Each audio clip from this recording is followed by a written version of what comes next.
22শে September মাতা ত্রিপুরা সুন্দরী মন্দিরের নবনির্মিত রূপের উদ্বোধন করবেন ভারতবর্ষের প্রধানমন্ত্রী নরেন্দ্র মোদী, বললেন ত্রিপুরার মুখ্যমন্ত্রী ডাক্তার মানিক সাহা। আগামী 22শে সেপ্টেম্বর ত্রিপুরা গোমতী জেলা উদয়পুরে অবস্থিত মাতা সতীর 51 পীঠের মধ্যে এক অন্যতম পীঠস্থান ত্রিপুরা সুন্দরী মন্দিরের নতুন পরিকাঠামো উন্নয়ন ও সৌন্দর্যায়ন প্রকল্পের উদ্বোধন করতে আবারও ত্রিপুরায় আসবেন ভারতবর্ষের প্রধানমন্ত্রী নরেন্দ্র মোদী। ত্রিপুরা সিপাহীজলা জেলা মেলাঘরের রাজঘাটে আয়োজিত রাজন্য আমলের ঐতিহ্যবাহী নির্মহল জল উৎসবের সমাপ্তি অনুষ্ঠানে অংশ নিয়ে এই ঘোষণা দেন ত্রিপুরার মুখ্যমন্ত্রী ডাক্তার মানিক সাহা। তিনি এ বিষয়ে কি বলছেন শুনে নেব। এখন পর্যন্ত যা ঠিকঠাক আছে, আমাদের শ্রদ্ধেয় প্রধানমন্ত্রী শ্রী নরেন্দ্র মোদীজি এখানে আসছেন 22 তারিখ, এবং এখন পর্যন্ত যা খবর আছে উনি খুব সম্ভব 3টের সময় এখানে আসবেন এবং আসার পর সোজা মার বাড়িতে যাবেন।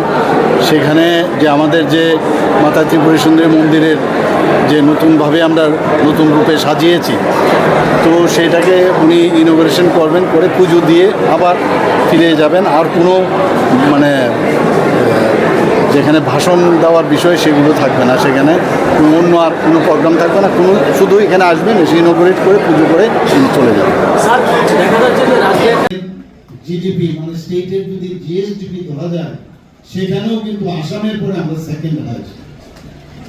অর্থাৎ আমাদের সরকার যেভাবে চাইছে যে মানুষের উন্নয়ন, বিশেষ করে গ্রামীণ এলাকার উন্নয়ন, কারণ 75 ভাগ 70 থেকে 75 ভাগ মানুষই থাকে গ্রামে, এবং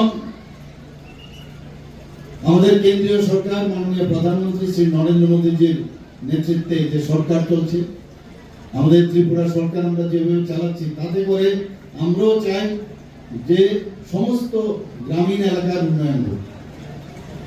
তো সেখানেও আরেকটা ডাটা আপনাদের সামনে রাখতে চাই যে আমাদের যে SHG group, self help group, 2018 আগে আমাদের সরকার আসার আগে মাত্র 4 থেকে 5,000 গ্রুপ ছিল। আর সেই জায়গায় আমাদের গতকাল আমি বলছিলাম, আমি গুজরাটে গিয়েছি, সেখানে বলতে গিয়ে সাংবাদিকদের বলছিলাম যে 56,000 এসএইচজি গ্রুপ।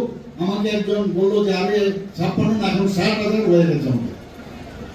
এবং এই যে আমাদের মা বোনেরা এখন যে আর্থসামাজিক উন্নয়নের দিকে যেভাবে কাজ করছে আমাদের সরকার, যেভাবে আমরা ওনাদেরকে ফ্রন্টে নিয়ে আসছি, মেয়েদের জন্য 33% আমরা রিজার্ভেশন আমরা রেখেছি চাকরির কাছে, আপনারা সবাই জানেন। এখানে আইন শৃঙ্খলার যদি কথা হয়, আজকে সারা ভারতবর্ষের মধ্যে 28টা রাজ্যের মধ্যে নিচের দিক থেকে আমরা 3rd পজিশন আছি।